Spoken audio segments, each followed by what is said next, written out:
We specialise in helping organisations, usually middle to large ones, find ways to use service style or service level in a way which will boost, ideally, both the top line, more sales, more growth, and the bottom line, more profit. Yesterday's was a kind of development of the first one I did in Stockholm. Simply because the more I work with people from this industry, the more I learn about the industry. So although about 80% of it was the same or similar, I tried to put a few new things in there to make it more relevant to this audience. As in service generally, I think there's constant change.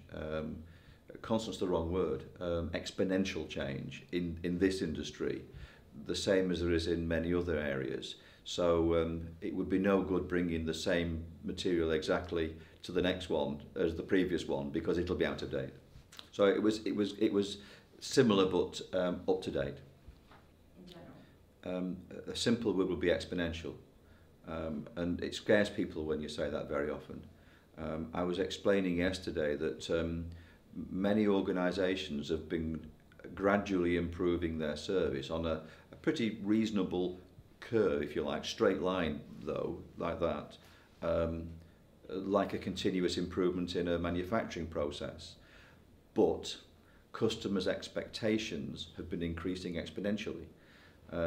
So it's that, and there's a gap growing between the expectations of customers and the delivery of providers. And in that gap are things like complaints, churn, price pressure. So I think the future's scary. And you can either look at it as an opportunity or a threat. If you look at it as an opportunity and you can keep your service on that same curve as the expectations, I think there's market share to be grabbed, and I think there's margin to be grabbed. Key developments, key things. The simple way of explaining it is I do believe that in service delivery, organisations have got to put the same rigour into doing it as they probably are already using in their manufacturing processes.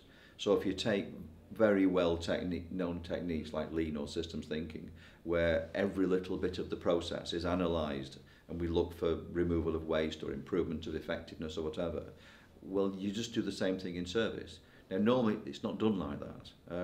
Normally it's just, well, we'll add this now, we'll buy a new bit of software or whatever.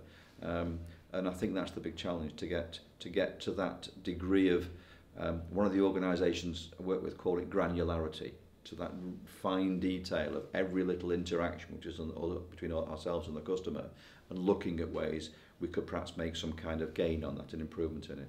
So it's a big challenge, but it's an exciting challenge for organisations, I think, and the opportunities are amazing that they're available if you get it right. Thank you. I think Copperberg do a good job. I mean, you're looking around, you look at the people who are here, and I've been chatting to the delegates, the attendees, and most say, oh, we're having a great time. You know, the guy yesterday afternoon was rubbish, that was me, by the way, but no, they seem to thoroughly enjoy it. That you can see there's a buzz in the atmosphere, which is always good. It's professionally organised. It's quite generous. The meal last night and all the alcohol was very nice last night. So the organisation is quite generous to the delegates. So I think generally it's very good. As you can imagine, doing what I do, I speak at lots of conferences, and I would say Copperberg is amongst the best of the organisers. So I'm impressed.